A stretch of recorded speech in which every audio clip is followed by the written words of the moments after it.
Do the cartilage supplements available in the market really have the ability to replace the worn-out cartilage, or is this just a big business lie?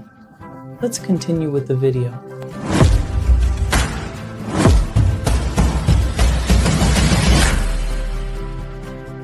Hello, I'm Mohammed, a sports physiotherapist, and this is the PhysioFit channel.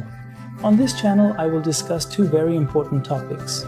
First, what strategies we have to minimize the risk of injury. And second, yes, if we do get injured, what strategies we have to ensure our recovery period is as short as possible while maintaining the best quality and standards.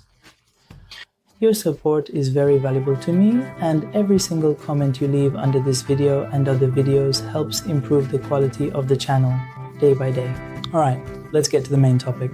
You see, tendons, unlike other body tissues such as skin and bones, do not have very good and complete blood supply. This means that unlike these parts, they do not have specific blood capillaries or pores, and the transfer of materials there occurs solely through diffusion. For this reason, if a specific joint in the body, like the knee or ankle, gets injured or damaged for any reason or trauma, and cartilage is torn or destroyed, we don't have many specific solutions for replacing and regenerating that damaged tissue. Well, for a few years now, it has become quite popular for individuals who suffer from chronic arthritis in their joints, or whose joint cartilage has deteriorated for any reason, to use cartilage-building drugs and pills such as GLUCOSAMINE, or various MSM drugs. The main question here is whether these drugs are truly effective and whether they actually repair the damaged cartilage in our body and restore it to its original state. According to the articles we have, this assumption is completely incorrect, and these drugs cannot in any way regenerate the cartilage. According to the articles we have, this hypothesis is completely incorrect, and these drugs, from the most expensive to the cheapest, cannot repair the damaged cartilage in any way. The only thing these drugs do for us is diminish inflammation inside the joint, which results in short-term pain relief for that specific joint, such as the knee. In fact, these drugs do not treat the cause. What they do is symptomatic treatment. It's like they are covering up the problem, providing short-term relief from the pain.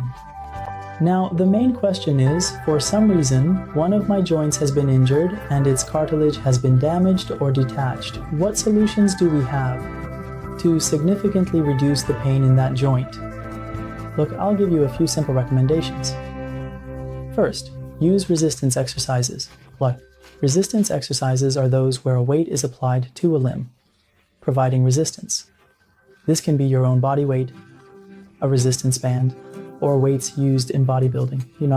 By the way, in this video, I'll explain to you how in a specific exercise, for example, doing bicep curls with a resistance band, by adjusting the number of repetitions and the weight we use, we can change our goal for that exercise. As you know, by performing a resistance exercise, we can enhance and increase strength, endurance, stamina, or muscle mass. Secondly, instead of using injections and anti-inflammatory drugs, we can use natural and edible anti-inflammatory substances. For example, using turmeric, salmon, or dark leafy vegetables can greatly help reduce inflammation. On the other hand, consuming fried foods, processed foods, and excessive spices can increase joint inflammation more and more.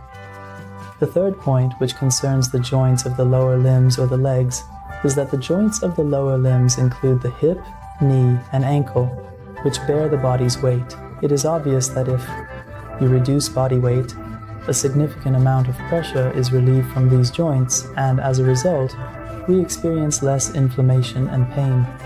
So remember, using these medications and pills only reduces your inflammation and pain, and the golden triangle of specialized exercises, healthy nutrition, and coordinated rest can greatly aid in the treatment process or prevention.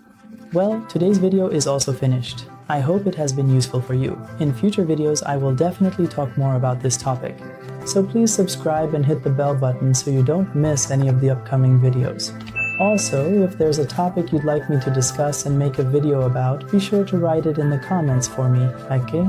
Finally, I'm placing 2 videos here and here that I think might be useful for you.